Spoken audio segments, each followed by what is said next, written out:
একদিন মূসা নবী পাহাড়ের পাশ দিয়া যাইতেছে, আল্লাহর সাথে কথা বলবে। হঠাৎ তাকায় দেখে একটা পাথর কান্না করে, নহর জারি করলো। মূসা নবী বলে, এ পাথর কেন কান্না করো? পাথর বলে, নবী মূসা, আল্লাহ বলছেন পাথর দিয়ে নাকি জাহান্নামের আগুন জ্বালানো হবে, এই ভয়ে কান্না করি। আল্লাহকে একটু জিজ্ঞাসা করবেন, আমারে আমার মাওলায় মাফ করবেনি। মূসা নবী আল্লাহর কাছে চলে গেলেন, কথা বললেন উপত্যকায় বসিয়া।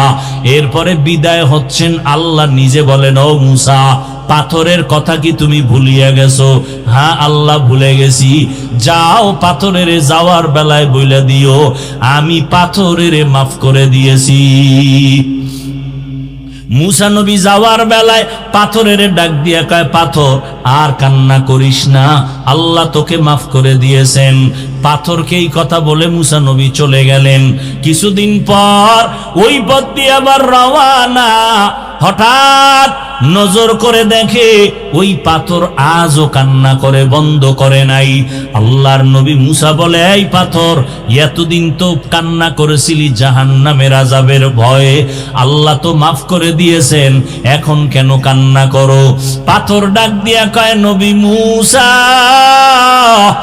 এতদিন আমি কান্না করার পর আমি বুঝতে পেরেছি আমার মাওলার কাছে কান্না বড় মায়ার, বড় প্রিয়।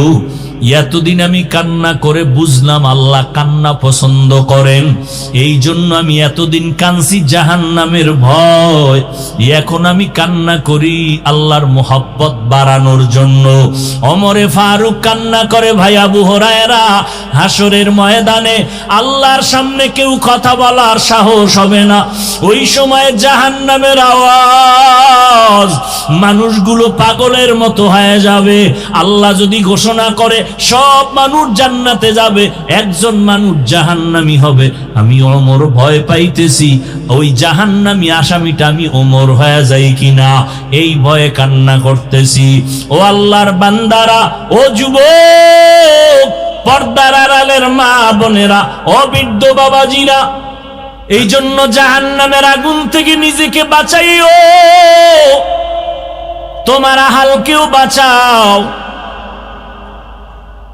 আপনি নিজে বাঁচছেন, নামাজ পড়েন, রোজা রাখেন, হালাল খান, মিথ্যা বলেন না, কারো হক নষ্ট করেন না, গালি দেন না, বেপরদায় চলেন না, আপনি বাঁচলেন ঠিক, কিন্তু আহালকে যদি না বাঁচান, আল্লাহর কসম হাসরের ময়দানে এই আহালদের কারণে আপনি নিজেও জাহান্নামের আসামি হতে হবে।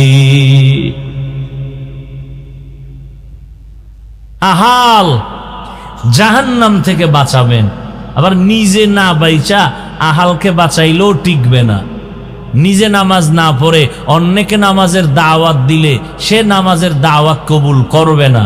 ইয়া আইয়ুহাল্লাযীনা আমানু লিমা তাকুলুনা মা লা তাফআলুন। জাহান্নামের আগুন হইল মরার পর কত দূর, তো এখন কি থেকে বাঁচবো?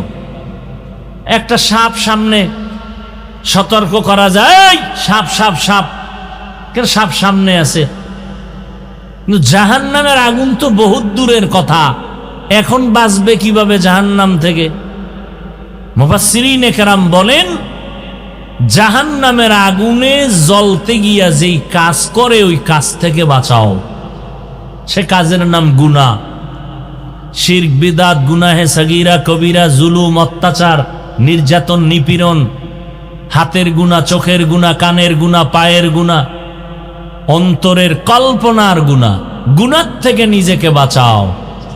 যতই বাহাদুরি করি, নমরুদ, ফেরাউন, সাদ্দাদের থেকে বড় বাহাদুর কিয়ামতের আগে আর আসবে? তারা কই?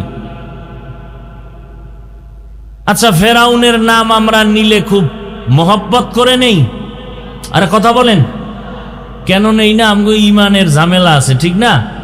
ফেরাউন বেঈমান এই জন্য। আচ্ছা, ফেরাউনের তো তেমন মারাত্মক কোনো বেঈমানের লাইনে দোষ নেই, আমগো ইমানের লাইনে না দোষ। ওই লাইনে তো ফেরাউন পারফেক্ট, পৃথিবীর শ্রেষ্ঠ টাকাওয়ালা। খুব খেয়াল করেন, পরাশক্তি ওই সময়ের দাড়ি বড় লম্বা, চেহারা ফুটফুটে গোলাপ। তাহলে বেঈমানেরাও তো একটু মোহাব্বত করার কথা ফেরাউনকে। মোহাব্বত কইরা কারো ছেলের নাম ফেরাউন রাখছেনি কোন বেঈমান? কথা বলেন না কেন? কাউকে বললে রাখবে মনে করেন? বাঙালিরে বললে চিন্তা করা লাগে, রাখতেও পারে টাকার লোভে। যদি বলা হয় 1 লাখ টাকা দিব মাসে মাসে, ছেলের নাম ফেরাউন রাখবা, তো বাঙালির নিয়ে বিশ্বাস নাই, টাকার লোভে কি না জানি করে, ঠিক না? কিন্তু বেঈমানেরা কি রাখবে 1 লাখ টাকার লোভে ছেলের নাম ফেরাউন? কারণ কি? আমরা মুমিনেরা ফেরাউনকে পছন্দ করি না, বেঈমানেরা তো করবে। ওদের গুরু, ওদের লাইনের গডফাদার। কেউ তো নমরুদ নাম পছন্দ করে না। কোরআন শরীফে ওদের নাম না থাকলে জানতো না পৃথিবীর কেউ যেই ফেরাউন নমরুদ নামে কিছু হলুমান দুনিয়াতে ছিল। কথা বলেন না কেন? টাকা, ক্ষমতা, বাড়ি গাড়ি, এর মধ্যে কোনো বরকত নাই।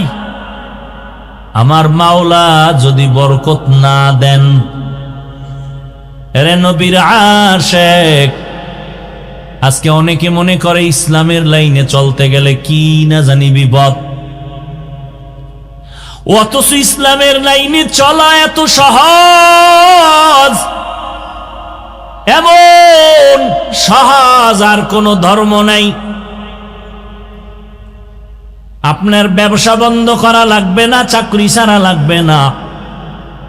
আপনি ব্যবসা করবেন, চাকরি করবেন, ওই লাইনে থেকে ইসলাম পালন করবেন, বাধা নাই। স্বাধীন ধর্ম নিয়ে চলবেন, মানুষের ক্ষতি করবেন না, নিজেরও ক্ষতি করবেন না। এরে নবীর উম্মতের দল, আল্লাহ তাআলা বারবার বললেন জাহান্নামের আগুন থেকে নিজেকে বাঁচাও, কারণ হাসরের ময়দানে মানুষ দিয়া আল্লাহ জাহান্নামের আগুন জ্বালাবেন, পাথর দ্বারা জ্বালাবেন। দুনিয়ার আগুন আগুন, জাহান্নামের আগুন আগুন। দুনিয়ার আগুন থেকে জাহান্নামের আগুন হাজার হাজার হাজার তাপমাত্রা বেশি হবে জাহান্নামের আগুনের। দুনিয়ার আগুনগুলো মানুষের উপকারও করে, মাঝে মাঝে ক্ষতিও করে। আর জাহান্নামের আগুন কোনো উপকার করবে না। দুনিয়ার আগুনের দ্বারা গ্যাস তৈরি হয়, দুনিয়ার আগুনের দ্বারা আমরা খানা পাকাইয়া খাই, দুনিয়ার আগুনের দ্বারা ইটের বাটা জ্বলে না, আগুন দিয়া মানুষের ইট তৈরি হয়, পাথর তৈরি হয়, বিল্ডিং তৈরি হয়। কিন্তু জাহান্নামের আগুনে তো ভয়ঙ্কর। দুনিয়ার আগুনগুলো জ্বালানোর জন্য নরম নরম জিনিস লাগে, তেল, খেরকুটা, কেরোসিন। আর জাহান্নামের আগুন এতটাই ভয়ঙ্কর, যেই আগুনটা প্রথম জ্বালানোর জন্য আল্লাহ শক্ত জিনিস ব্যবহার করবেন, পাথর আর মানুষ।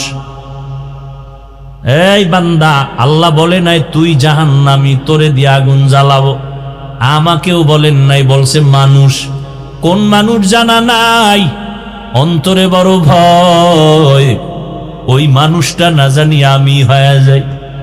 এই জন্যই তো পৃথিবীর শ্রেষ্ঠ খলিফা ওমরে ফারুক রাদিয়াল্লাহু তাআলা আন, যেই ওমর রাস্তা দিয়া চলতেছি, শয়তান ওই রাস্তায় চলে না। কত বড় বীর যোদ্ধা ওমর, কথার আগে তরবারি চলে। নবীর গর্দান কাটতে গিয়া ওমর কালেমাওয়ালা মুসলমান হয়ে গেলেন। সেই ওমর এত বড় দামি হয়ে গেলেন, একদিন তিনি দরজায় তালা লাগাইয়া কান্না করেন। সাহাবী আবু হুরায়রা রাদিয়াল্লাহু তাআলা আনহু বলেন, খলিফাতুল মুসলিমিন, আপনি কান্না করেন কেন? 10 জন সাহাবা জান্নাতের সুসংবাদ প্রাপ্তদের মধ্যে আপনিও তো আছেন। দ্বিতীয় নাম্বার, আপনার ব্যাপারে রহমতের নবী সুন্দর বাণী পেশ করেছেন। ক্বালান নবিয়্যু সাল্লাল্লাহু আলাইহি ওয়া আলিহি ওয়াসাল্লাম, লাউ কানা বাদি নবিয়্যুন লাকানা উমর, আল্লাহ যদি আমি মুহাম্মদের পরে নতুন আর একজন নবী বানাইতেন, আমার ওমরের আল্লাহ নতুন করে নবুয়ত দান করতেন, আমার পরের নবী ওমর হতো। আল্লাহ এত সম্মান দিলেন, এরপর আপনি কান্না করেন কেন? ওমর ডাক দিয়া কয়, ভাই আবু হুরায়রা, আল্লাহর আযাবের ভয়, আমার অন্তরে আল্লাহর প্রতি এত ভয়, কিয়ামতের ময়দানে কেউ কারো আপন হবে না। ও আবু হুরায়রা, তুমি কি নবীর বয়ান শুনো নাই? নবী বয়ান করেছেন। আম্মা জান আয়েশা রাদিয়াল্লাহু আনহা বলেন, আমি একদিন তাকায় দেখি আমার হুজরায় বসে নবী গুনগুন করে কান্না করেন। আমি আয়েশা, ছোট্ট বয়সের নারী, ভয় পেয়ে গেলাম। আমার সাথে নবীর বিয়া হয়েছে 6 বছর বয়সে, 9 বছরে আমি নবীর ঘরে আসলাম। আমার 18 বছর বয়সে নবী দুনিয়া থেকে বিদায় নিলেন। আমি দেখি নবী আমার রুমে বসে বসে কান্না করেন। আমি ভয় পেয়ে গেলাম। নবীরে গিয়ে আস্তে করে বললাম, ইয়া রাসূলুল্লাহ, আমি আয়েশার কোনো বেয়াদবি হইল নাকি? আপনি কান্না করেন কেন? কয়, কেন আয়েশা, তুমি বেয়াদবি করবা কেন? ইয়া রাসূলুল্লাহ, আমার কোনো বয়সের দুর্বলতার কারণে কোনো উল্টা পাল্টা হতে পারে। কয়, না, হয় নাই। তো আপনি কাঁদেন কেন? আল্লাহর নবী বলেন, আয়েশা, হাসরের ময়দানে ভয়ঙ্কর অবস্থার কথা মনে পড়ে গেছে, এই জন্য আমি চোখের পানি ছেড়ে কান্না করি।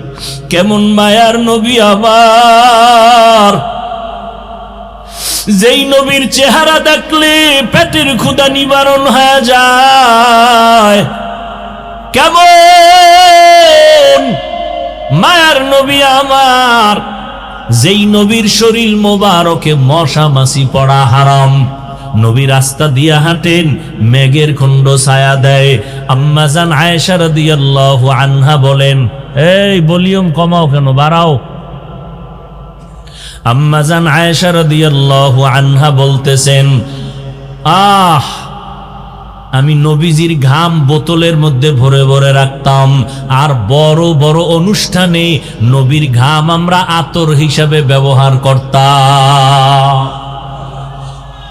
ওই নবীরে চিনলি না রে যুবক? একটু যদি চিন্তা করতি, কেমন আমার মায়ার নবী 1500 বছর হয়ে গেল, কত বড় বড় বেঈমানেরা ওই নবীর আদর্শের বয়ান শুনে শুনে কালেমাওয়ালা মুসলমান হয়ে গেছে।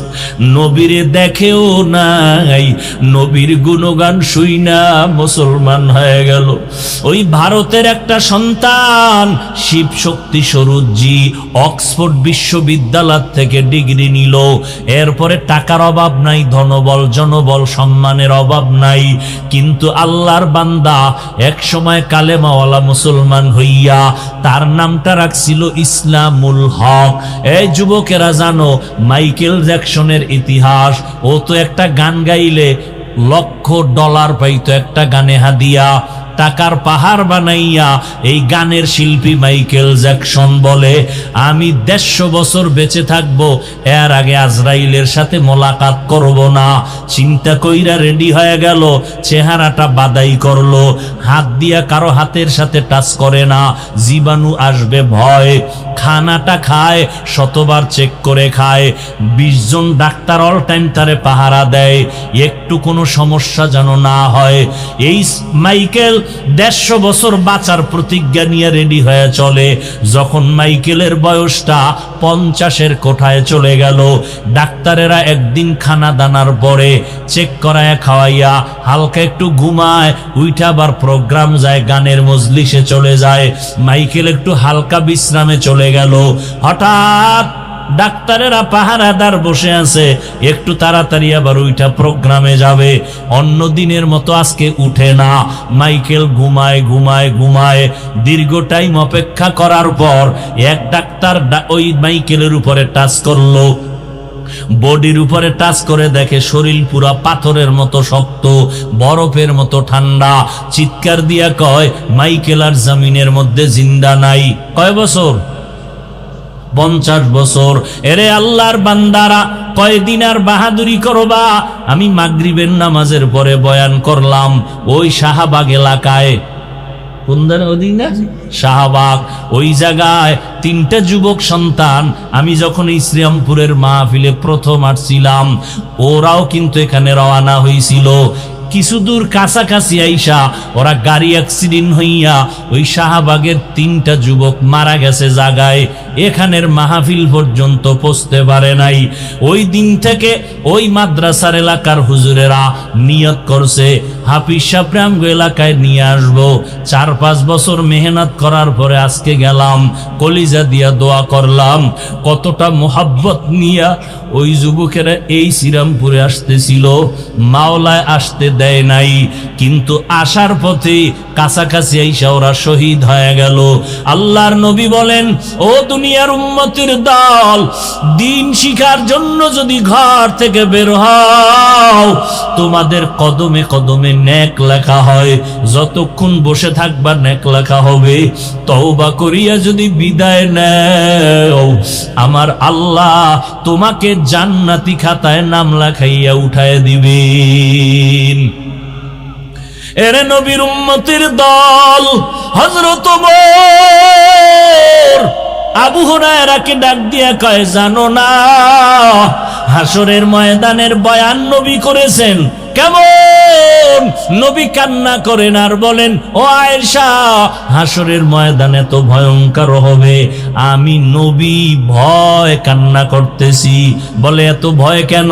আল্লাহর নবী বলেন, ও আয়েশা, হাসরের ময়দানে বিচারালয় হবে একটা, কোর্ট হবে একটা, দুনিয়াতে হাইকোর্ট, সুপ্রিম কোর্ট, জজ কোর্ট, আর আল্লাহর কোর্ট হবে মাত্র একটা। সারা দুনিয়ার মানুষ সেখানে উপস্থিত, নারীও থাকবে, পুরুষও, সব উলঙ্গ, কেউ কারো চেহারার দিকে তাকাইতে পারবে না। আম্মা জান আয়েশা বলেন, নবী, নারী পুরুষ উলঙ্গ দাঁড়াবে, লজ্জা কি লাগবে না? আল্লাহর নবী চোখের পানি ছেড়ে কয়, আয়েশা, হাসরের ময়দানটা যে কত কঠিন,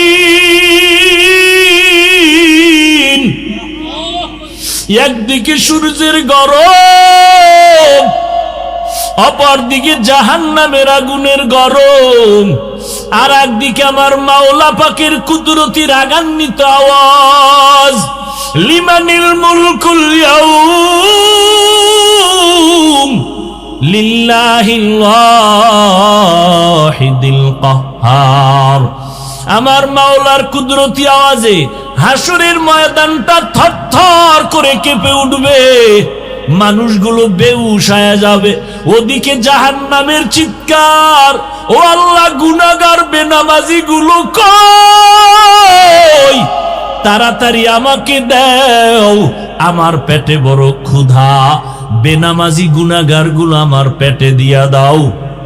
আল্লাহ বলবে, এ ফেরেশতারা, জাহান্নামের পিছনে ধইরা রাখ, সামনে যদি আসে আমি বিচার করতে পারবো না। 70,000 ফেরেশতারা 70,000 শিকল লাগাইয়া জাহান্নামের গলায় পেঁচাইয়া ধইরা রাখবে, ধইরা রাখতে পারে না।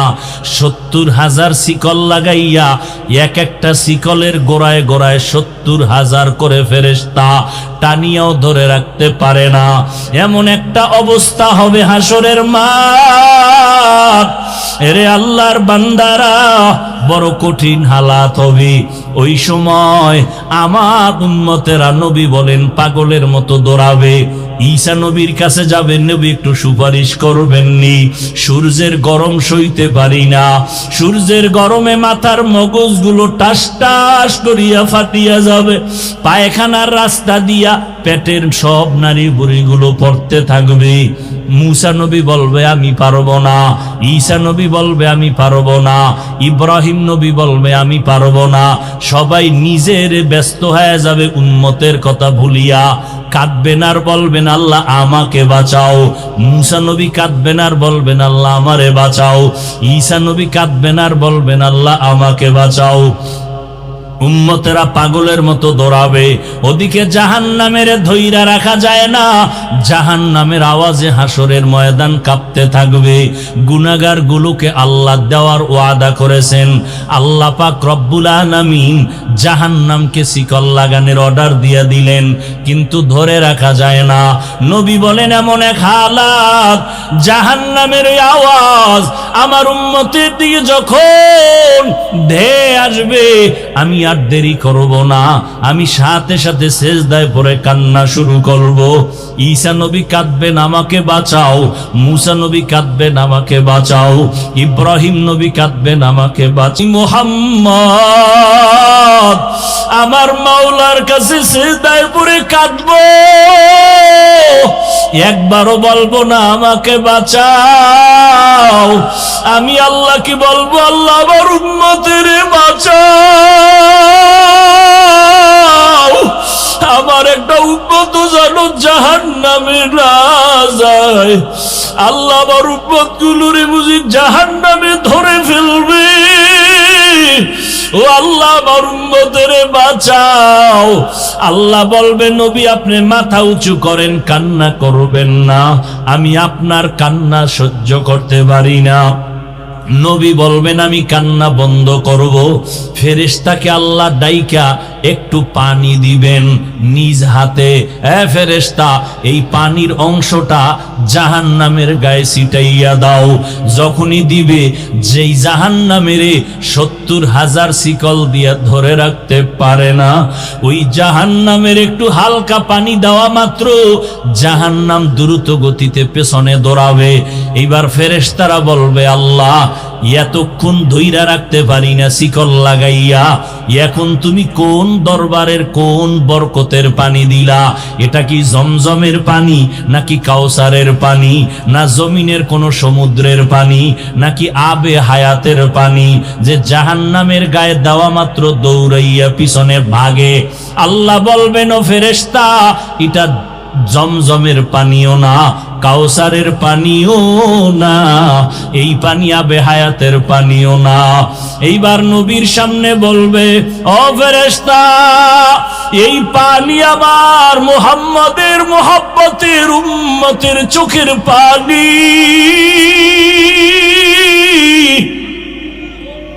মুহাম্মাদের উম্মত গোপনে গোপনে কাঁদতো, তাহাজ্জুদের নামাজে কান্না করত, ওই চোখের পানি ছিটাইয়া দিলাম। মদিনার নবী বলেন ক্বালান নবী সাল্লাল্লাহু আলাইহি ওয়াসাল্লাম মান বাকা মিন খাশিয়াতিল্লাহ হারামাল্লাহু তিলকাল আইনা আলান নার। জাহান্নামের আযাবের ভয় এক ফোঁটা চোখের পানি যদি কেউ সারিয়া দেয়, আল্লাহর নবী বলেন তার উপরে জাহান্নামের আগুন হারাম হয়ে যাবে।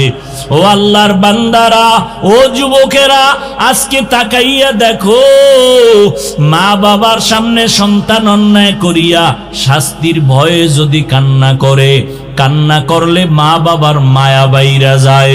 ওই উস্তাদের শাস্তির ভয় ছাত্র যদি কান্না করতে পারে, আল্লাহর আযাবের ভয় কি এতই কম? তোমার দিলটা এত শক্ত কেন রে বাবা? তোমার দিল কি পাথরের থেকেও শক্ত হয়ে গেল? আল্লাহ তাআলা বলেন কিছু কিছু মানুষ আছে এদের দিল যেন পাথরের থেকেও বড় শক্ত।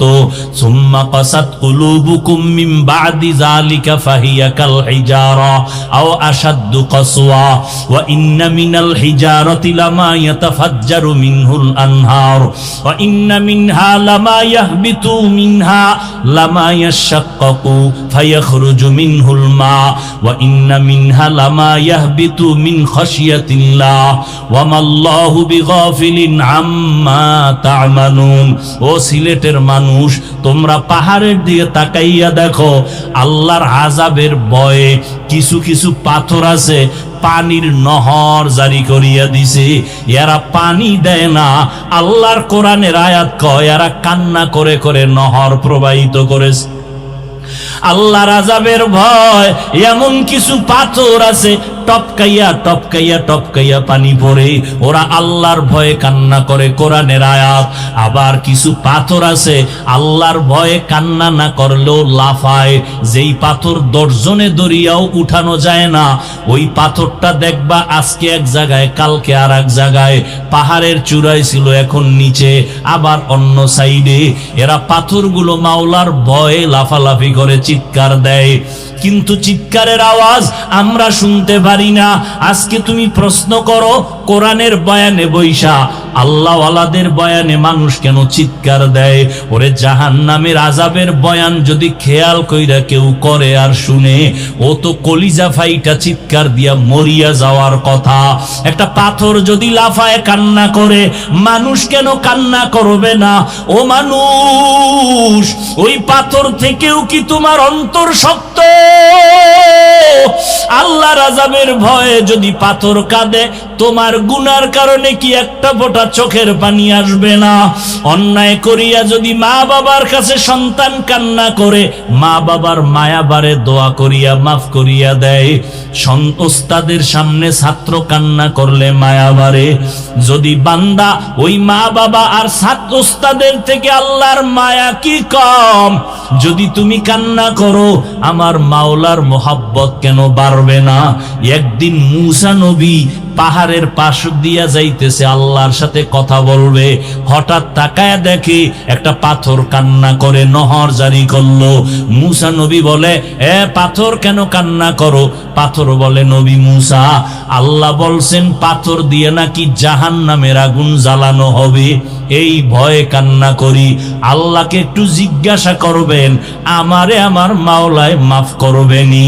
মূসা নবী আল্লাহর কাছে চলে গেলেন, কথা বললেন উপত্যকায় বসিয়া। এরপরে বিদায় হচ্ছেন, আল্লাহ নিজে বলেন, ও মূসা, পাথরের কথা কি তুমি ভুলিয়া গেছো? হ্যাঁ আল্লাহ, ভুলে গেছি। যাও, পাথরের যাওয়ার বেলায় বইলা দিও আমি পাথরের মাফ করে দিয়েছি। মূসা নবী যাওয়ার বেলায় পাথরের ডাক দিয়া কয়, পাথর আর কান্না করিস না, আল্লাহ তোকে মাফ করে দিয়েছেন। পাথরকে এই কথা বলে মূসা নবী চলে গেলেন। কিছুদিন পর ওই পথ দিয়ে আবার রওয়ানা। হঠাৎ নজর করে দেখে ওই পাথর আজও কান্না করে, বন্ধ করে নাই। আল্লাহর নবী মূসা বলে, এই পাথর, এতদিন তো কান্না করেছিলি জাহান্নামের আযাবের ভয়ে, আল্লাহ তো মাফ করে দিয়েছেন, এখন কেন কান্না করো? পাথর ডাক দিয়া কয়, নবী মূসা, এতদিন আমি কান্না করার পর আমি বুঝতে পেরেছি আমার মাওলার কাছে কান্না বড় মায়ার, বড় প্রিয়। এতদিন আমি কান্না করে বুঝলাম আল্লাহ কান্না পছন্দ করেন, এই জন্য আমি এতদিন কাঁদছি জাহান্নামের ভয়। এখন আমি কান্না করি আল্লাহর মোহাব্বত বাড়ানোর জন্য। ওমরে ফারুক কান্না করে, ভাই আবু হুরায়রা, হাসরের ময়দানে আল্লাহর সামনে কেউ কথা বলার সাহস হবে না। ওই সময় জাহান্নামের আওয়াজ, মানুষগুলো পাগলের মতো হয়ে যাবে।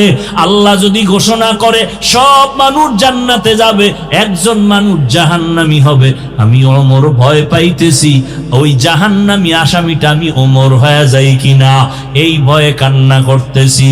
ও আল্লাহর বান্দারা, ও যুবক, পর্দার আড়ালের মা বোনেরা, ও বৃদ্ধ বাবাজিরা, আমি এতক্ষণ আপনাদেরকে যে কথাগুলো শুনাইলাম, আমি কিন্তু একবারও বলি নাই আমার মতো পাঁচকল্লি টুপি সবাই মাথায় দাও, না হয় গুনাহ হবে। একবারও বলি নাই, বলবো না। আমি কওমি মাদ্রাসায় পড়েছি, একবারও বলি নাই কওমিতে না পড়লে তুমি জাহান্নামী, বলি নাই, বলবো না। আমি তাবলিগের লাইনের সন্তান, একবারও কিন্তু আমার কলিজার একটা যুবকেরও বলি নাই তাবলিগ যদি না করো জাহান্নামে যাইবা। আমি আহলে হক পীর মাশায়েখের লাইনের সন্তান, একবারও কিন্তু বলি নাই পীরের কাছে না গেলে তুমি জাহান্নামে যাইবা। তাহলে আমি কি বললাম? তোমাকে এই কথাও বলি না, এ যুবক, স্কুল কলেজ বাদ দিয়া আমগো মাদ্রাসায় এসে বড় হুজুর হও, তাও কিন্তু বলি নাই। কি বলতে চাই, দুনিয়ায় যতদিন বেঁচে থাকবারে বাবা গোলামি করবা আমার আল্লাহর, আদর্শ মানবা মদিনাওয়ালা নবীর। স্কুলে পড়া নিষেধ না, যারা স্কুলে পড়ো আলহামদুলিল্লাহ, কলেজে পড়ো আলহামদুলিল্লাহ, দোয়া করে গেলাম। ডাক্তারি পড়ো, ডাক্তার হয়ে যাও। ইঞ্জিনিয়ারিং পড়ো, ইঞ্জিনিয়ার হও। তবে বেয়াদব হইবা না। তোমার ব্যবহারে যেন কোনো আলেমরা কখনো কষ্ট না পায়, তোমার ব্যবহারে যেন মা বাবা কখনো কষ্ট না পায়, তোমার ব্যবহারে এলাকার মুরব্বীরা যেন কষ্ট না পায়, তোমার ব্যবহারে কোনো মানুষের অন্তরে যেন কষ্ট না পায়। কষ্ট পাইলে বরদোয়া আসবে, বরদোয়া যদি আসে জীবনে সফল জীবন লাভ করতে পারবা না। অতএব সবার সাথে ভালো আচরণ করবা, আল্লাহর কোরআনটা পড়বা, 5 বেলার নামাজ ঠিক মতো পড়বা, মা বাবার দোয়া ছাড়া চলবা না। মা বাবার দোয়া ছাড়া আমিও চেয়ারে বসতে পারি নাই, মা বাবার দোয়া ছাড়া তুমিও পরীক্ষায় পাশ করো নাই। ওই মা বাবার দোয়া নিও, আলেম ওলামা পাইলে দোয়া চাইও, পরামর্শ নিয়ে চলিও রে বাবা। তোমার মতো যুবক জীবনে মাদ্রাসায় পড়ে নাই, স্কুল কলেজে পড়িয়া 5 ওয়াক্ত নামাজি আছে না নাই? তুমি কেন পারবা না? এখন থেকে তৈরি হয়ে যাও, আল্লাহর ভয় অন্তরে জমা করো। স্কুলে পড়ো, কলেজে পড়ো, মনেরে বুঝাও, ও মন, আমার মতো যুবক স্কুল কলেজে পড়িয়াও যদি নামাজ পড়ে আমি কেন পারবো না? আমার মতো যুবক যদি র্যাব, আর্মি, পুলিশ, বিডিআর এর চাকরি করে নামাজ পড়ে আমি কেন পারবো না? আজকে থেকে তৈরি হয়ে যাও, আর নামাজ ছাড়বা না, বেপরদায় চলবা না, দাড়ি কাটবা না, মা বাবারে কষ্ট দিবা না, ওলামায়ে কেরামের বিরোধিতা করে গুনাহগার হবা না, দেশের বিরুদ্ধে, জাতির বিরুদ্ধে ষড়যন্ত্রে লিপ্ত হবা না। যেখানেই থাকো নবীর তরিকা সুন্নাত অনুযায়ী চলবা, জবানকে কন্ট্রোল করবা, হাত আর চোখ কন্ট্রোল করবা, অন্তরের কল্পনার গুনাহ থেকে নিজেকে হেফাজত করবা। তবে এটাও সত্য কথা, সবার নসিবে তওবা নসিব হবে না। কেউ তওবার নিয়ত করে বসবে, তওবা করিয়েই যাবে। কারণ আবু জাহাল নবীরে 13টা বছর দেখলো, বয়ান শুনলো, কালেমা পড়লো না। আর ওমরের মতো বান্দা নবীর গর্দান কাটতে আসিয়া মুসলমান হয়ে গেল। এই জমিনে কিছু মানুষ ওই আবু জাহালের মতো শক্ত অন্তরওয়ালা, এরা হাজারো বয়ান শুনবে, চোখে পানি আসবে না, মোনাজাতে কান্না করবে না, তওবার নিয়ত করবে না, ময়দানের বাইরে যাইয়া বিভিন্ন মন্তব্য করে আরো গুনার পাল্লা বাড়ি করবে। আর একদল বান্দা ওমরের মেজাজওয়ালা, গুনাহ নিয়ে ঢুকবে, হঠাৎ করে গুনার কথা স্মরণ যখন হয়ে যাবে, একা একা বয়া বয়া কান্না করবে আর বলবে, ও দয়ার মালিক, মনে হয় যেন এই মাঠের মধ্যে আমার মতো গুনাহগার কেউ নাই। আমার গুনার কারণে আমার হাত না পাক, আমার চোখ না পাক, আমার জিহ্বা না পাক, আমার অন্তর না পাক। আমি কত মানুষের কষ্ট দিলাম কথার দ্বারা, কত কষ্ট দিলাম মাকে, কত কষ্ট দিলাম বাবাকে, কত কষ্ট দিলাম কত বন্ধুকে, কত মুরব্বীকে। ও আল্লাহ, বুঝতে পেরেছি, আজকে থেকে নিয়ত করে ফেললাম, মরিয়া গেলে যাব, আর নামাজ ছাড়বো না, আর দাড়ি কাটবো না, বেপরদায় চলবো না, মা বাবার সাথে বেয়াদবি করবো না, ওলামায়ে কেরামের বরদোয়া নিব না, সহি তরিকায় নবীর মোহাব্বত নিয়ে 5 বেলার নামাজ পড়ব। আল্লাহর মোহাব্বত নিয়ে যখন বান্দা তওবার নিয়ত করবে, দিলটা নরম হবে, চোখে পানি আসা শুরু হয়ে যাবে। যাদের দিল শক্ত এদের চোখে পানি আসে না। ও আল্লাহর বান্দারা, তওবা করার যদি কারো অন্তর তৈরি হয়ে যায়, মুনাফিকি না থাকে, খাঁটি তওবার নিয়ত যাদের অন্তরে আছে, আজকে থেকেই নবীর তরিকা মেনে চলবা, জবান আর চোখ আর হাতের দ্বারা গুনাহ করবা না, নামাজ ছাড়বা না। আজকে থেকেই যাদের পাক্কা নিয়ত হয়ে গেল, তাদেরকে বলবো খাঁটি তওবার নিয়তে 2টো হাত আমার আল্লাহকে দেখাইয়া দেই।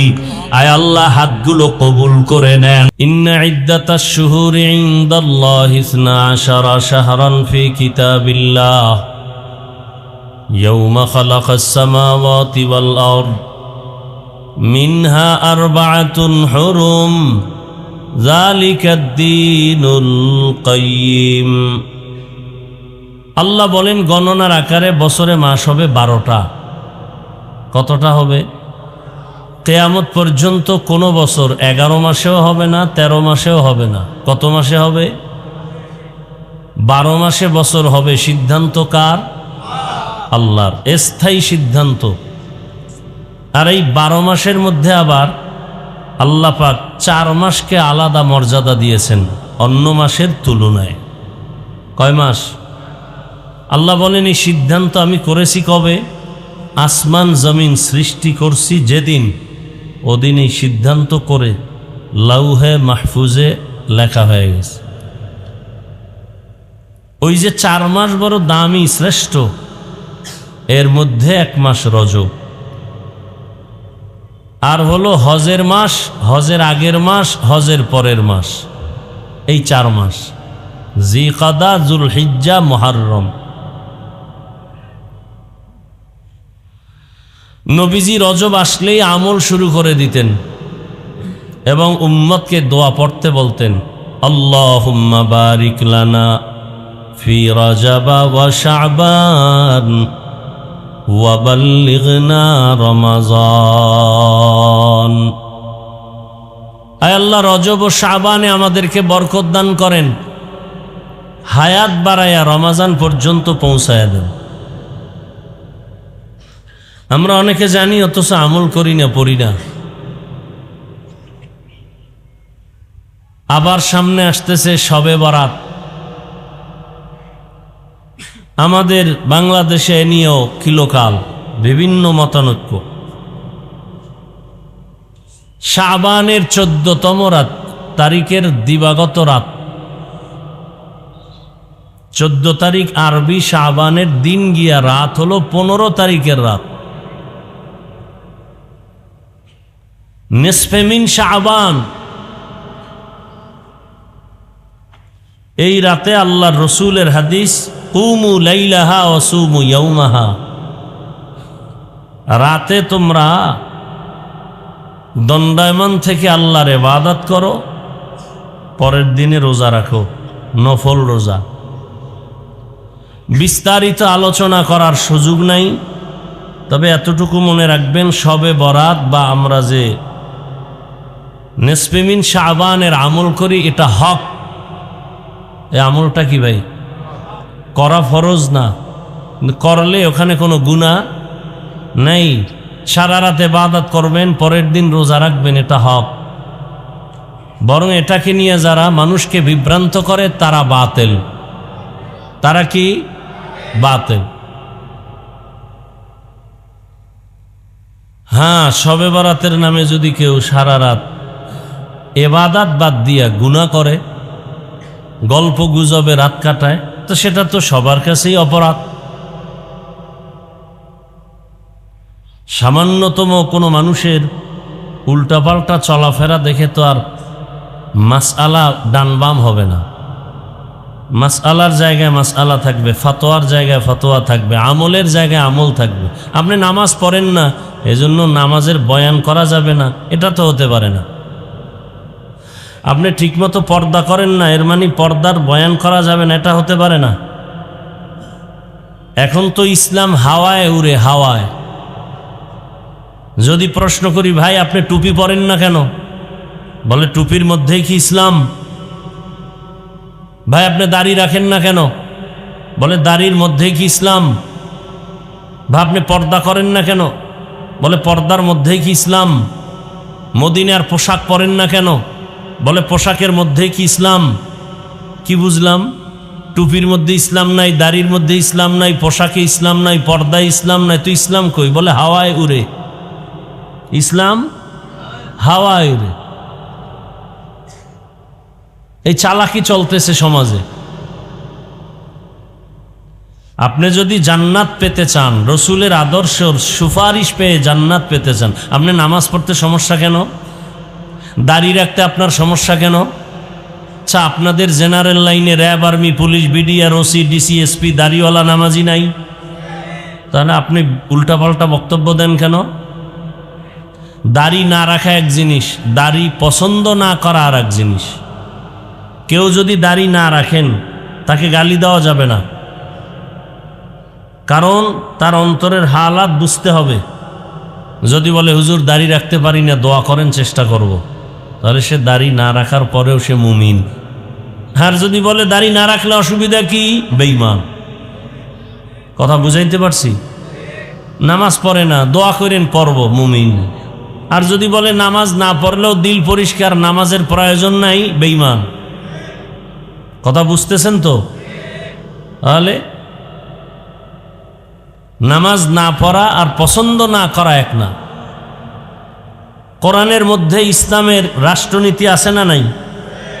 আপনি ইসলামের রাজনীতি করেন না, কোনো দ্বন্দ্ব নাই। যদি বলেন পছন্দ করি না, তো বেঈমান।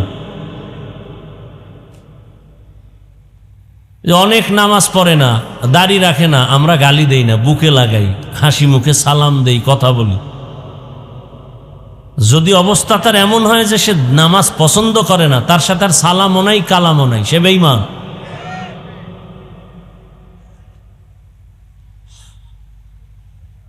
তো বছরে মাস হবে 12টা, এর মধ্যে 4 মাস বড় দামি।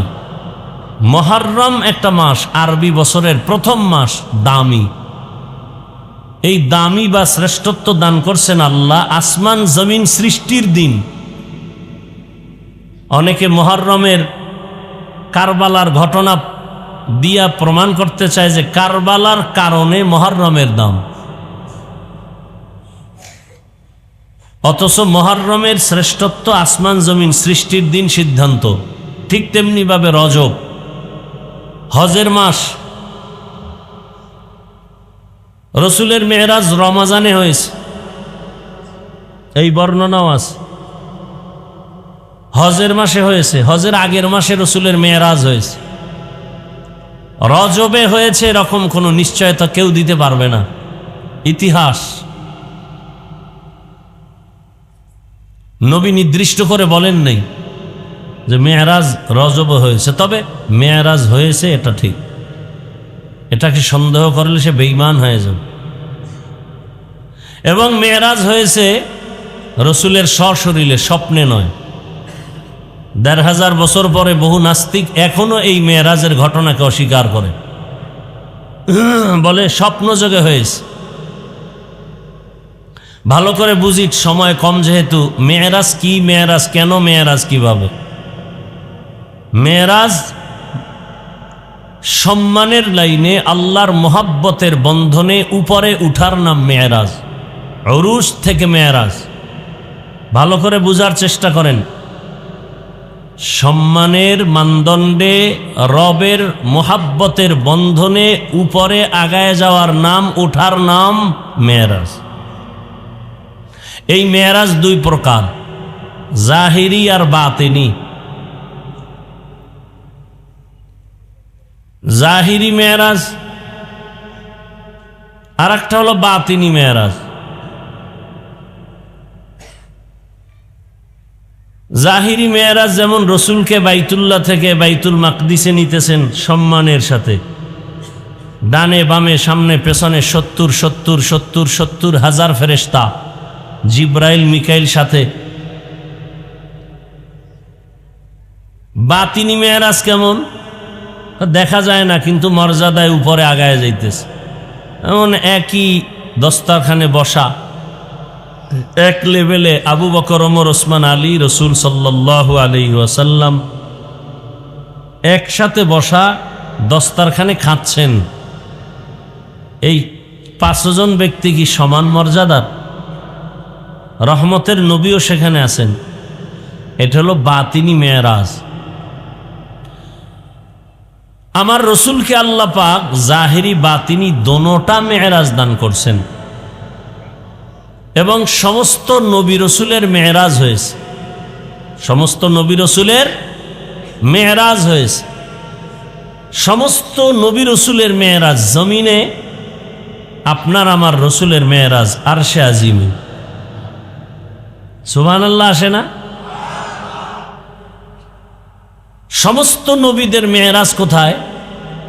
জমিনে। আপনার আমার রসুলের মেরাজ আরশে আজিমে। নাম্বার 3, সমস্ত নবী রসুলদের মেরাজ হলো ইমতেহান, আর আপনার আমার রসুলের মেরাজ হলো ইনআম। সমস্ত নবী রসুলদের মেরাজ হলো পরীক্ষা, আর একমাত্র আমার রসুলের মেরাজ হলো পুরস্কার।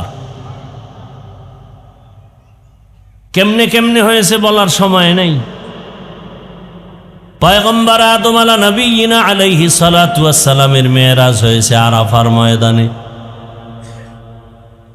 ইব্রাহিম নবীর মেরাজ হয়েছে আগুনের মধ্যে। মূসা নবীর মেরাজ হয়েছে তুর পাহাড়ে। ইউনুস নবীর মেরাজ হয়েছে মাছের পেটের ভেতরে। ঈসা নবীর সাথে মেরাজ দ্বিতীয় আসমানের মধ্যে। দুনিয়াতে সব নবীদের মেরাজ হয়েছে আল্লাহর সাথে মোহাব্বতের বন্ধনে উপরে মর্যাদা আগায় যাওয়ার নাম মেরাজ। নমরুদ তাকায় দেখে ইব্রাহিম নবী আগুনে জ্বলতেছে, কিন্তু না, রবের সাথে মোহাব্বতের কথা চলতেছে। ইউনুস নবী মাছের পেটে আছেন, তবে আল্লাহর সাথে কথা বন্ধ নেই। আল্লাহ আমার নবীকে মেরাজ দেওয়ার জন্য আরশে আজিমে দাওয়াত দিলেন, কারণ সব নবী রসুল আমার আল্লাহ তাআলার আশিক, আর আমার আল্লাহ হলেন মুহাম্মদের আশিক। আল্লাহ পাক রব্বুল আলামিন নবীর মেরাজ করালেন রাতের বেলা। কেন? বলে বন্ধুর সাথে বন্ধুর মোহাব্বতের আলোচনা। অন্ধকারের নির্জনে বড় মোহাব্বতের আলোচনা জমে। পুরা রাতও লাগে না, এই রাতের সামান্য সময় রসুলের মেরাজের সময়।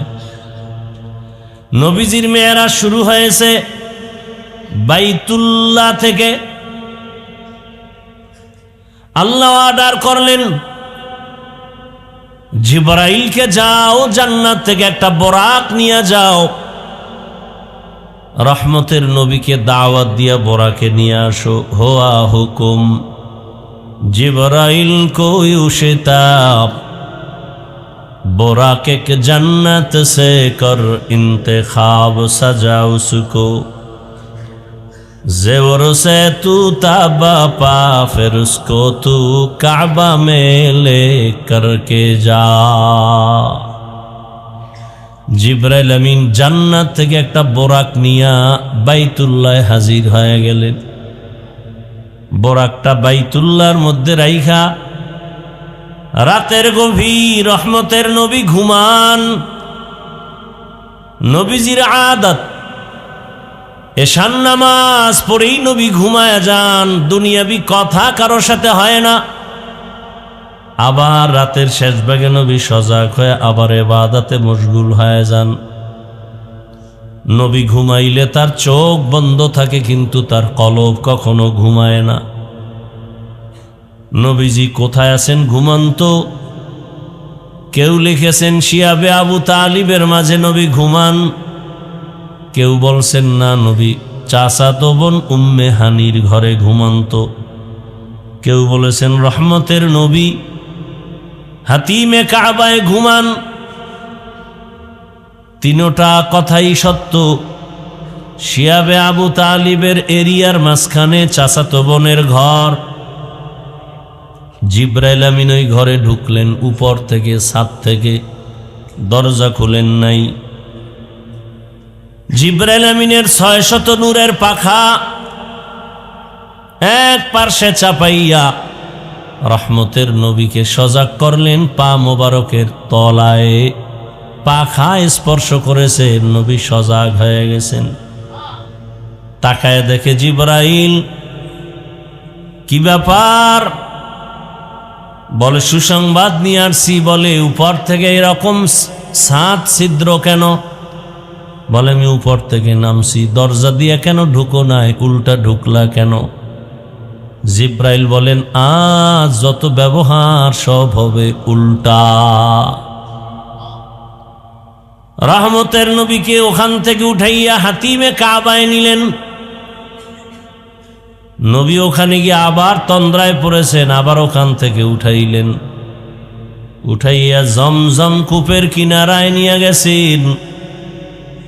নবী বলেন, ওখানে নেওয়ার পরে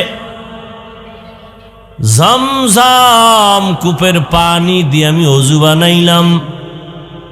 আমাকে চিতভাবে শোয়া দেওয়া হলো, আমার বুকটাকে চেরা হলো। বুকের মাঝের থেকে কলব মোবারক বের করে স্বর্ণের পেয়ালায় রাখা হলো। জমজম কূপের পানি দিয়া ধুইয়া ফেলল, আবার ভেতরে দিয়া লাগায় দিল। আগের মতো হয়ে গেল, সেলাই লাগলো না, রক্ত গেল না, কোনো ব্যথাও পেলাম না। এইভাবে ওপেন হার্ট সার্জারি আমাকে করা হয়েছে 4 বার। কয়বার?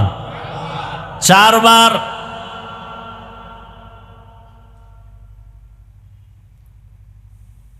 ভেতর থেকে কলব বের করছে,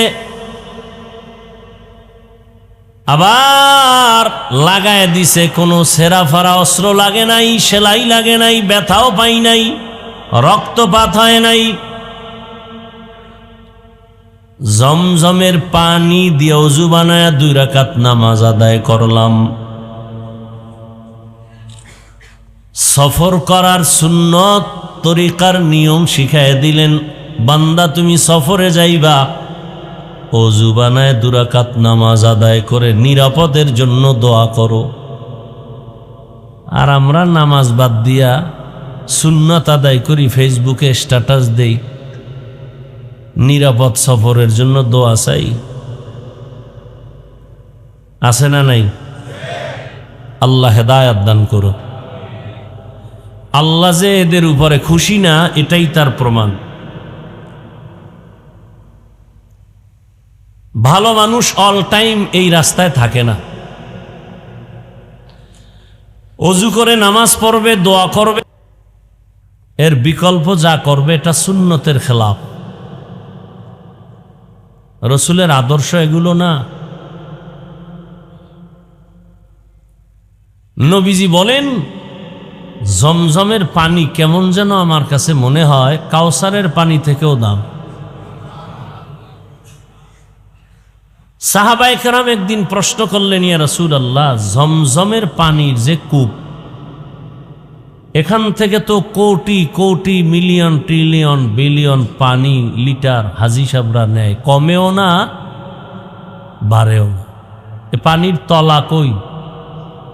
নবীজি বললেন, জমজম কূপের পানির নিচ সম্পর্ক কাউসারের সাথে।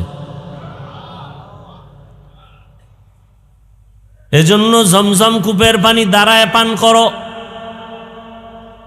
কেবলার দিকে ফিরে পান করো। কারণ পানির দ্বারা মানুষের পিপাসা নিবারণ হয়, তবে জমজমের পানির দ্বারা মানুষের ক্ষুধা নিবারণ হয়।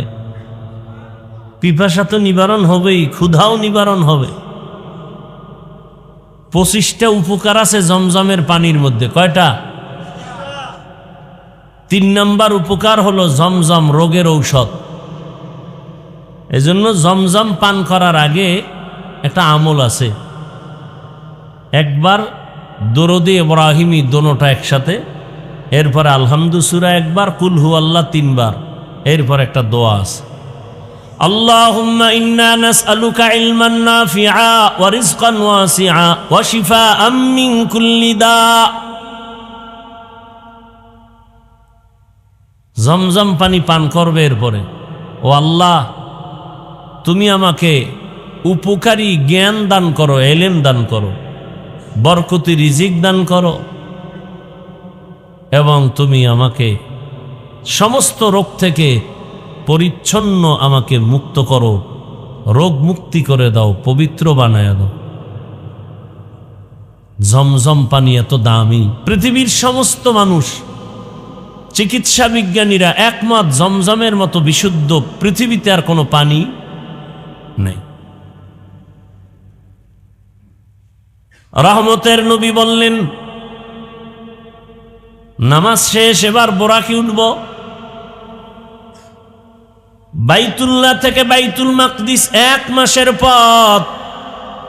বোরাকে উঠলাম, এক পলকে বাইতুল মাকদিসে নিয়ে গেল। মাঝখানে আরো ঘটনা হয়েছে। কি? প্রথমে আমি গিয়ে মদিনায় নামছি, ওখানে 2 রাকাত নামাজ পড়ছি। ওখান থেকে বোরাক টান দিছে, পথে আবার বাঁচছে তুর পাহাড়। দেখলাম মুসা নবীর কবর, দেখলাম মুসা নবী কবরে নামাজ আদায় করে। কি আদায় করেন? প্রশ্ন বড় কঠিন। কবরে নামাজের দরকার কি? নাম্বার 2, কবরের মধ্যে নামাজ পড়ে আবার কিভাবে? কবর তো এমনিই ছোট, কেমনে পড়ে? বিভিন্ন প্রশ্ন। এবার আরেক দল দলীয়ভাবে প্রশ্ন করে, সমস্ত নবীরা কবরে মরা, নামাজ পড়ে কেমনে? আহলে সুন্নাত ওয়াল জামাতের চূড়ান্ত আকীদা, কোনো ভেজাল নাই। সমস্ত নবী রাসূল কবরে অল টাইম কিয়ামত পর্যন্ত হায়াতুন নবী, জিন্দা। قال النبي صلى الله عليه وآله وسلم الأنبياء أحياء في قبورهم يصلون। সব নবী পয়গম্বর কবরে জিন্দা, সবাই নামাজ আদায় করেন। আল্লাহ কোরআনে বলেন ওয়াহুম ইউরযাকুন। আম্বিয়া কিরামদের কবরে আল্লাহ খানা দেন। খানা কি দেন? কি রুটি না ভাত? কত প্রশ্ন। কোরআনে বলেন আমি আল্লাহ এদেরকে রিজিক দেই। আওলাদে রসুল হুসাইন আহমদ মদনী রহমতুল্লাহ আলাইহি রওজায়ে পাকের পাশে বসে হাজারো ছাত্রদের হাদিস পড়াচ্ছেন। ছাত্রগুলো সেই দামি আল্লাহওয়ালা, একটাও মোবাইলওয়ালা। আর এখন গো ছাত্র সব মোবাইলওয়ালা। যেই প্রতিষ্ঠানে মোবাইল চালাতে দেবে না, সে প্রতিষ্ঠানে ছাত্র পাওয়া যায় না। আগে গিয়া দেখবে এখানে কি মোবাইলের কোনো টাইট কোনো নিয়ম আছে কিনা, থাকলে এখানে ভর্তি হবে না। বড় আফসোস। আর সে ছাত্র কত আল্লাহওয়ালা। যখন এই হাদিসটা আওলাদে রসুল পড়ালেন যে নবীরা কবরে জিন্দা, হায়াতুন নবী, বলে এটা কেমনে? আবার নামাজও পড়ে, বলে কেমনে? ছাত্ররা প্রশ্ন করা মাত্র আওলাদে রসুল বললেন, যিনি হাদিস বলছেন তিনি তো রওজায় আছে, তাকে জিজ্ঞাসা করো। ছাত্ররাও তো সব 5 ওয়াক্ত নামাজি, তাহাজ্জুদওয়ালা, তাকওয়াওয়ালা। মোরাকাবায় গেল, চোখ বন্ধ করে মোরাকাবায় দেখে রসুল সিজদায় পড়ে আছেন।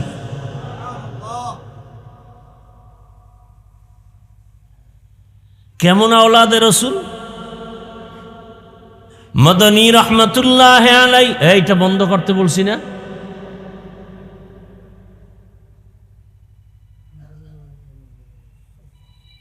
মদনী রহমতুল্লাহ আলাইহি কেমন আওলাদে রসুল? রসুলের রওজা মোবারকে জিয়ারতে ঢুকবেন, হঠাৎ মানুষের এত ভিড়, চাপাচাপি করে যাওয়াটা তো সুন্নত না। রসুলের রওজা জিয়ারত করা বরকত, কাউকে ধাক্কা দিয়া যাওয়া কবিরা গুনাহ। এই আবেগলা মুসলমানেরা, হজরে আসওয়াদে চুমা খাওয়া বড় বরকত, কাউকে ধাক্কা দিয়া যাওয়া হারাম।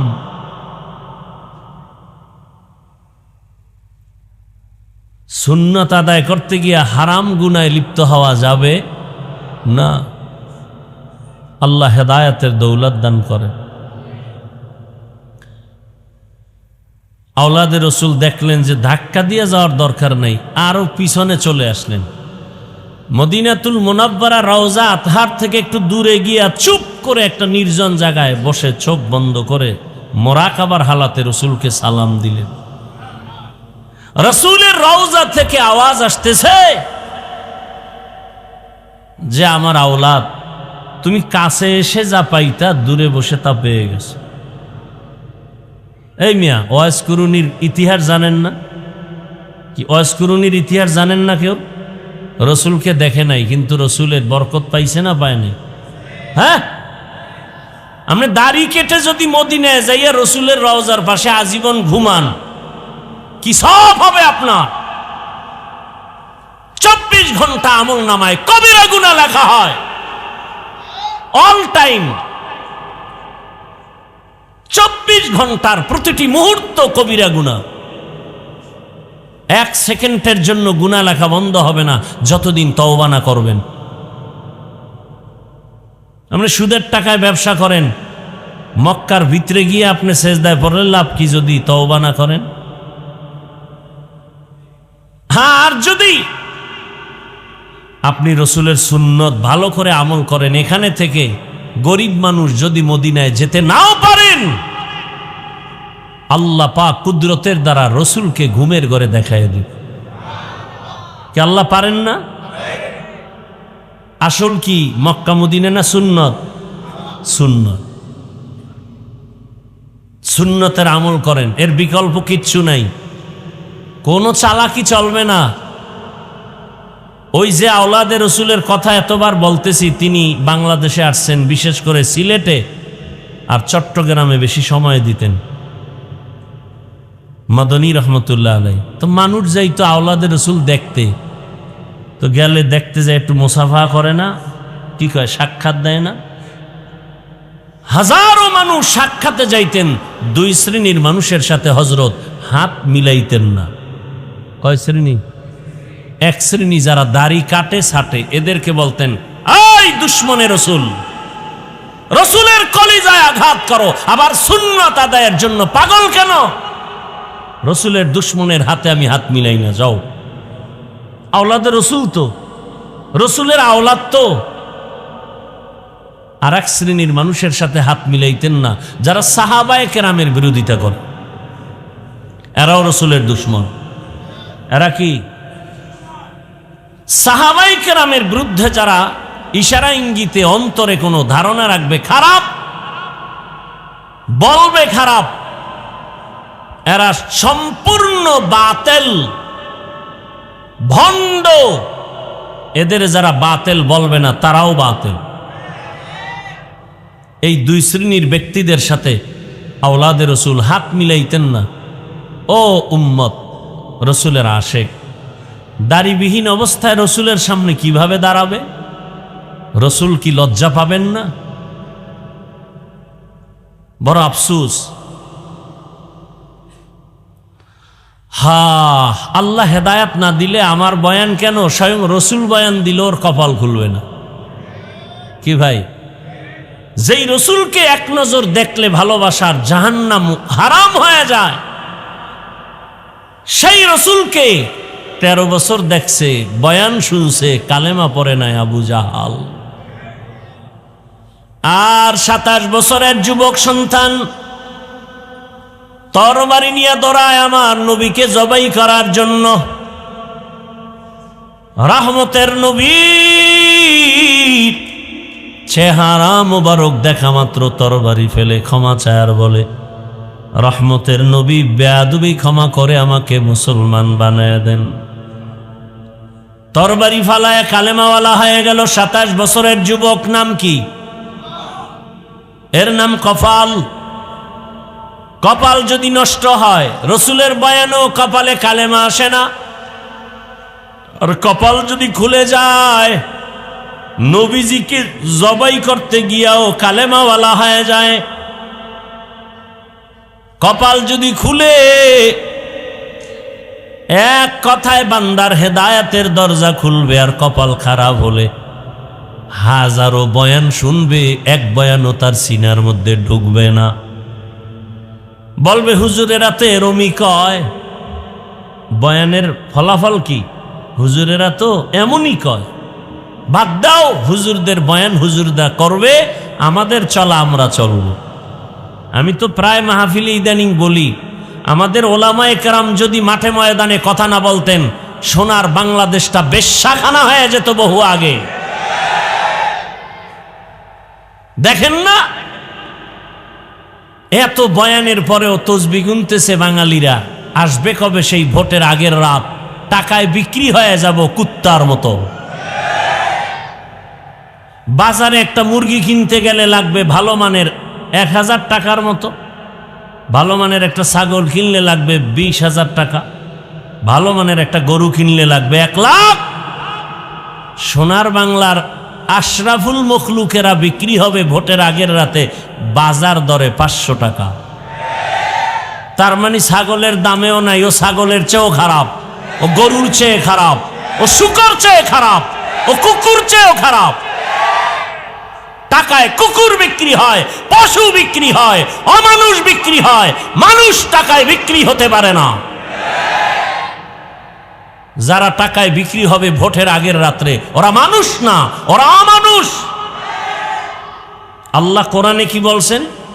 ওয়ালাকাদ যারানা লিজাহান্নামা কাসীরাম মিনাল জিন্নি ওয়াল ইনস লাহুম কুলুবুন লা ইয়াফকাহুনা বিহা ওয়া লাহুম আ'য়ুনুন লা ইউবসিরুনা বিহা ওয়া লাহুম আযানুন লা ইয়াসমাউনা বিহা উলাইকা কাল আনআমি বাল হুম আযাল উলাইকা হুমুল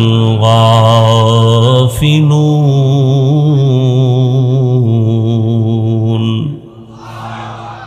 অধিকাংশ মানুষ জাহান্নামে যাবে। কেন? আমি আল্লাহ তাদের এক কল দিলাম গবেষণা করার জন্য। গবেষণা করবে এই ছোট্ট একটা প্যান্ডেল টানাইতে কত খুঁটি লাগলো, আর এত বিশাল 7টা আসমান এত সুন্দরভাবে টানায় রাখলেন, একটা খুঁটিও নাই, উপর থেকে রশির কোনো টানাও নাই। কে করছেন? যারা মানুষ তারা গবেষণা করে মালিকের কাছে মাথা নত করবে যে না, এই মালিকের সাথে বেঈমানি করা যাবে না। মালিকের দেয়া সূর্যের আলো, আল্লাহর দেয়া চাঁদের আলো, আল্লাহর দেয়া বাতাস ভোগ করি, আল্লাহর দেয়া পানি, আল্লাহর দেয়া জমিনের ফসল খাই, গাছের ফল খাই, আল্লাহর দেয়া নদীর মাছ খাই, সব আমার আল্লাহর দেওয়া। খাইয়া কেমনে আমি আবার মানুষের গোলাম হয়ে যাই? আপনারা বলেন তো, মসজিদ থেকে দামি কোনো জায়গা আছে কিনা? তাল মিলায়েন না, বুঝা শুনে বলেন। পৃথিবীতে মসজিদ থেকে দামি জায়গা আর কোনটা বলেন? নাই। সেই মসজিদ এত দামি যে একটা বিড়িখোর বিড়ি নিয়ে গেল মসজিদের কাছে গিয়ে বিড়ি ফালায় দেয়।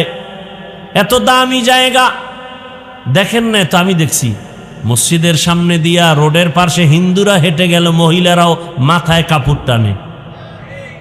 আমি দেখছি। এমন দামি জায়গার দায়িত্বে কেন সুদখোর আসলো বলো? যেই সুদখোরের আমল নামায় অল টাইম আপন মায়ের সাথে জিনা জিনা জিনার গুনাহ, নাউজুবিল্লাহ আসে না? সুদের সাথে যাদের নাম, তাদের হজ কবুল হবে না, তেলাওয়াত কবুল হবে না, নামাজ কবুল হবে না, মোনাজাত কবুল হবে না। সে মসজিদের দায়িত্বে আসলো কেন? কয় সে তো আসে না, আমরা জনগণ আইনা ফেলছি তাকে, কারণ আমগো নেতা ভোটের আগে আমরা তার কাছে বিক্রি হয়ে গেছি। বলেন না কেন? সত্য কথা। এই আকামে আপনারা ঢুকছেন না। মসজিদে সুদখোর দায়িত্ব পাবে কেন? আপনারা ঢুকাইছেন, কারণ তার থেকে টাকায় আপনারা খাইয়া বিক্রি হয়ে গেছেন। আল্লাহ হেদায়েত দান করুন। আরো আস্তে করে বলেন। রাগ করতেছেন? আমি কোরআন হাদিসের বাইরে বলতেছি। আচ্ছা, এই কথাগুলো আমরা আলেমরা আপনাদের বলতেছি কি জাহান্নামে নেওয়ার জন্য না জান্নাতে নেওয়ার জন্য? আমরা যদি কথাগুলো না বলি আর কেউ বলবে? আচ্ছা, আপনি নামাজ পড়েন না, এই জন্য কি আমি নামাজের বয়ান করব না? না, একটা আন্দোলন করেন যে যারা আমরা নামাজ পড়ি না আমাদেরকে নামাজের কোনো বয়ান করা চলবে না। নামাজ পড়েন না, নামাজের বয়ান করি, তাতে তো কষ্ট পান না। সুদ খান, সুদের বিরুদ্ধে বলি, তাতে কষ্ট পাবেন কেন? আপনার হিসাব আপনি দিবেন, কিন্তু আমার আল্লাহর কোরআন দিয়া মানুষকে বুঝাতে হবে না? হ্যাঁ, আপনি হজ করতেছেন অথচ সুদের টাকায় নাম লেখানো, হজ হবে না। আপনি কোটি টাকা দান করতেছেন, একটা সওয়াবও পাবেন না যদি তওবা না করেন।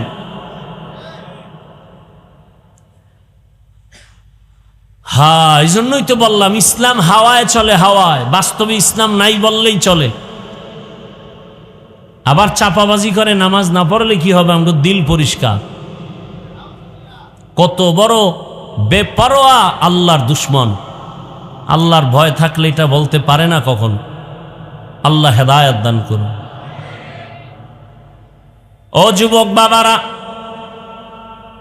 ভুলে গেছো কয়েকদিনের মাঝেই তোমার লাইনের সেই যুবক রক্তের ফোঁটা জমিনে ফেলে গোটা দুনিয়াটাকে জাগরণ তৈরি করে বলে গেল, টাকায় পশু বিক্রি হয়, টাকায় অমানুষ বিক্রি হয়, আমি হাদি টাকায় বিক্রি হই নাই।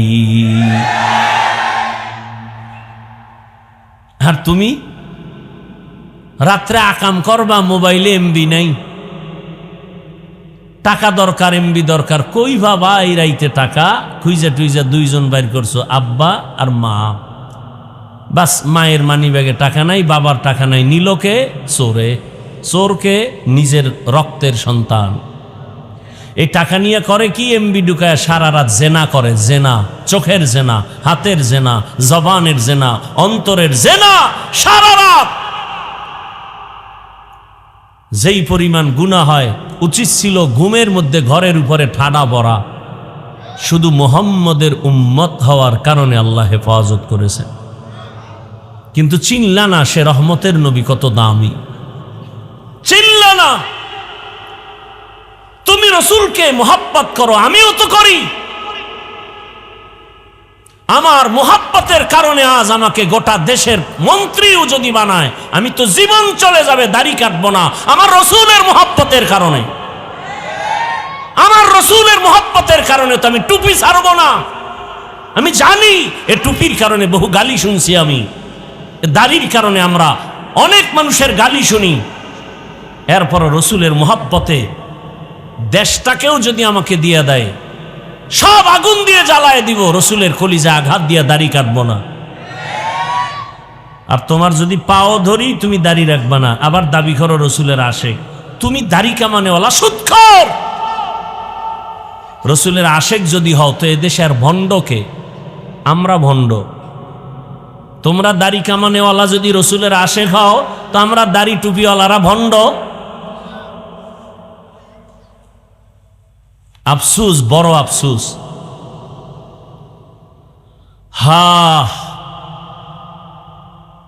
রহমতের নবী বাইতুল মাকদিসে চলে গেলেন, বোরাকটা বাঁধলেন, জিব্রাইল আমিন আজান দিলেন। কেন আজানটা নবী দিতে পারলেন না? কয় না না, নবী আজান দিলে তো উম্মতের জন্য আর ঘুমায় থাকার সুযোগ নাই। নবী যদি অর্ডার করেন হাইয়া আলা সালাহ, নামাজে আসো, বাই ফোর্স অর্ডার, না মানলে কাফের। আল্লাহ তাআলা বান্দাকে বড় আদর করেন, এজন্য আজানটা জিব্রাইলকে দিয়া উম্মতের কাফের হওয়া থেকে বাঁচায় দিছেন। নবী ওখানে নামাজে দাঁড়ালেন, সব নবী রাসূল সেখানে হাজির। কোথায়? বাইতুল মাকদিসে।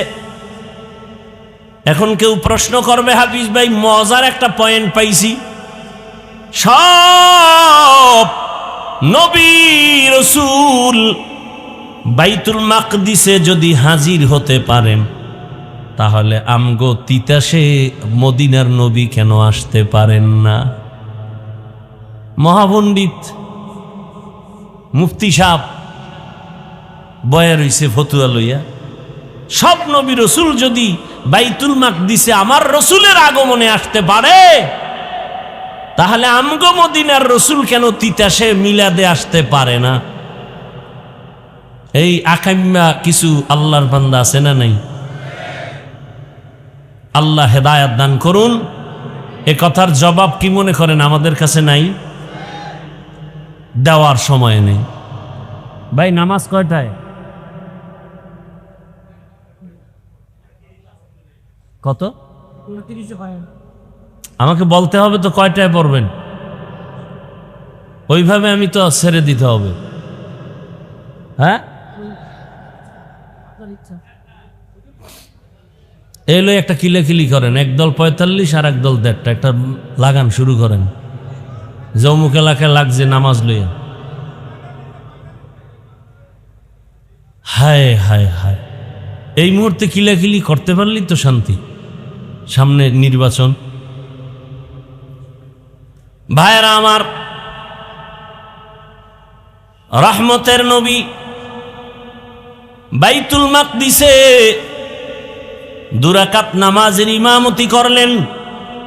ইমামুল মুরসালিন রহমতের নবী নামাজ শেষ করে ওখান থেকে বোরাকে সফর আসমানের দিকে রওনা হলেন।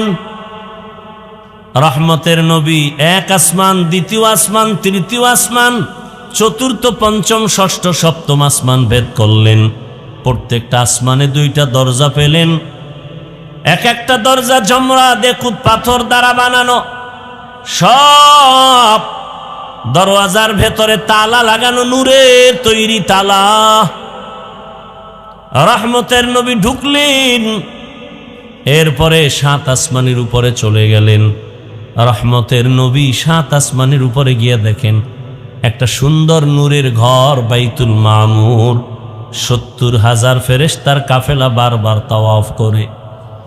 একবার যারা সিরিয়ালে আসে আর আসে না, কিয়ামত পর্যন্ত ওই বাইতুল মামুর তাওয়াফ চলবে কিয়ামত পর্যন্ত।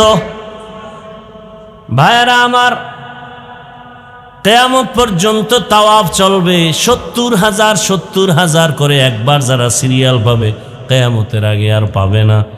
নবী বলেন, আমি ওখান থেকে উপরে গেলাম সিদরাতুল মুনতাহা। এরপরে ওখান থেকে যাইতে যাইতে ভিন্ন বাহনে আল্লাহ তাআলার আরশে আজিম, আরশে আজিমের মধ্যে ঢুইকা দেখলাম 8 জন ফেরেশতা আরশে আজিমটা কাঁধের মধ্যে নিয়ে দাঁড়ানো, আর ওই ফেরেশতাদের পা হলো 7 জমিনের নিচে। নবী বলেন, আমি আরশে আজিমটা ঘুরে ঘুরে দেখলাম, এর উপরে হলো আল্লাহ তাআলার কুরসি। ওয়াসিআ কুরসিয়ুহুস সামাওয়াতি ওয়াল আরদ। এমন এক কুরসি, আসমান জমিন সব কুরসির ভেতরে আটকানো। নবীজি বলেন, আমার আল্লাহ ওই কুদরতের কুরসির কাছে নেওয়ার জন্য আল্লাহর আসন 70,000 নূরের পর্দা লাগানো। আল্লাহ তাআলা এক একটা পর্দা খুলে খুলে আমাকে নবীর সামনে নিয়ে বসায় কথা বলছি।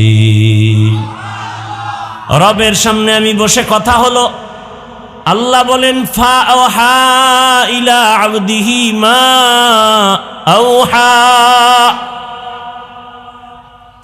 ভালো করে বুঝেন, আল্লাহ তাআলা ঘটনাটা বলতে গিয়া সূরা বনী ইসরাঈলের শুরুতে বলেন, সুবহানাল্লাযী আসরা বিআবদিহি।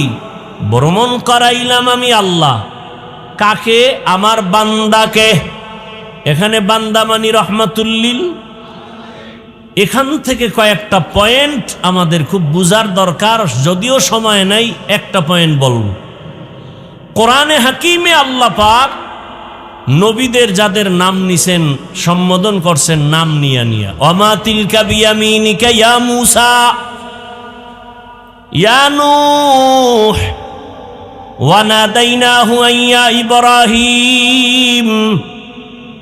কিন্তু রহমতের নবীর নাম আল্লাহ কোরআনে নেন নাই, সম্বোধন করেন নাই।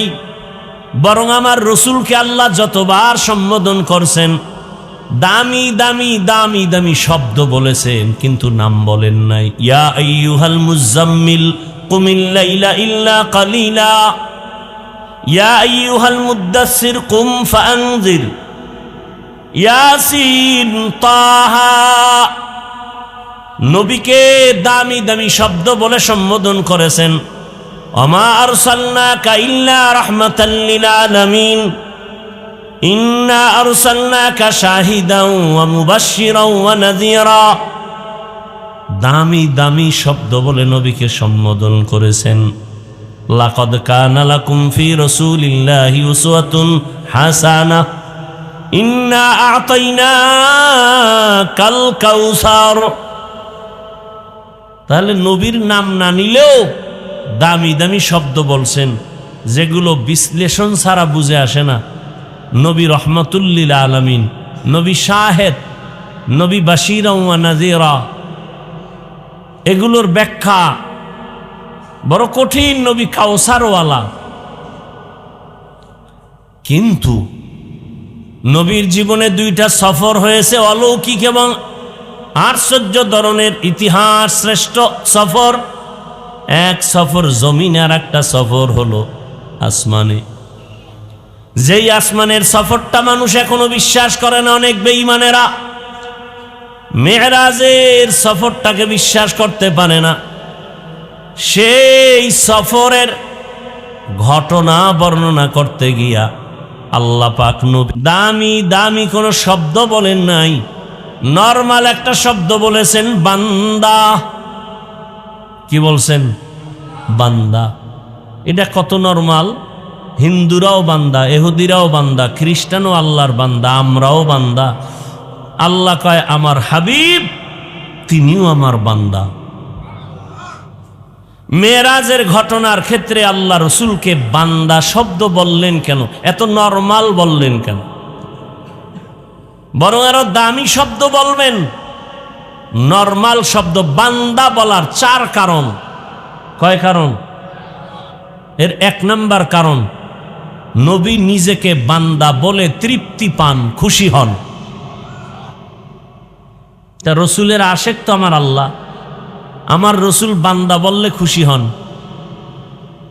এজন্য আম্মা জান আয়েশা রাদিয়াল্লাহু আনহা নবীজির ইবাদত দেখে মাঝে মাঝে বলতেন, নবী আপনি এত কষ্ট করে ইবাদত করেন, হাত্তা তারিমা কদামা, আপনার কদম মোবারক ফুলে যায়, কেন এত কষ্ট করেন? আপনার তো গুনাহ নাই। নবী বলেন, আফালা আকুনা আবদান শাকুরা, আমি কি আল্লাহর কৃতজ্ঞ বান্দা হব না? এজন্য বান্দা। শুধু কি তাই? অনেকে বলে বান্দা তো দুনিয়ায়, আর সে আজিমি কি বান্দা? একটু আগে আয়াতটা পড়ছি না, নবী বলেন ফাআওহা ইলা আবদিহি মা আওহা, আল্লাহ বান্দার উপরে ওহী নাজিল করলেন যা করার ছিল। আরো মজার কথা, নবীজিকে আল্লাহ পাক বললেন আপনি আমার বাড়ি আসছেন, কি নিয়ে আসছেন? হাদিয়া। সবাই আপনারা জানেন, নবী বলেন আত্তাহিয়াতু লিল্লাহ ওয়াস সালাওয়াতু ওয়াত তাইয়্যিবাত। নবীকে আল্লাহ কয় তা আমিও কিছু হাদিয়া দেই। আসসালামু আলাইকা আইয়ুহান নাবিয়্যু ওয়া রাহমাতুল্লাহি ওয়া বারাকাতুহু। নবী কয় তা আমি একা নিব না, আপনার দেওয়াটা উম্মত সহ নেই। আসসালামু আলাইনা ওয়া আলা ইবাদিল্লাহিস সালিহিন। এবার আল্লাহ কয় এই ফেরেশতারা কারবার দেখছো? কহা দেখতেছি। তা সাক্ষী দাও, আমার রসুল আমার সামনে। ফেরেশতারা সাক্ষী দেয়, আশহাদু আল্লা ইলাহা ইল্লাল্লাহু ওয়া আশহাদু আন্না মুহাম্মাদান। ফেরেশতারা মুহাম্মাদান কয়ে চুপ হয়ে গেছে, কি বলবে? রসুলুহু। আল্লাহ কয় না, রহমতের নবীকে রসুলুহু দিয়েছি আমি, আর রসুল আমাকে দিতে চান বান্দা। আমি তো রসুলকে রসুল দিছি আমার পক্ষ থেকে, কিন্তু না, এটা আমারটা পরে নাও। রসুল যেহেতু বান্দা বললে খুশি হয়, বান্দা আগে নাও। রসুল পরে, বান্দা আগে।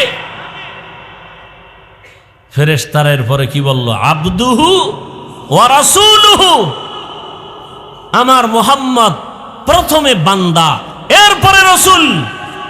আরো মজার কথা, হাসরের ময়দানে এই পুরা জমিনটা হবে হাসরের মাঠ, বাইতুল মাকদিস হবে আল্লাহর আদালত, বিচারালয়।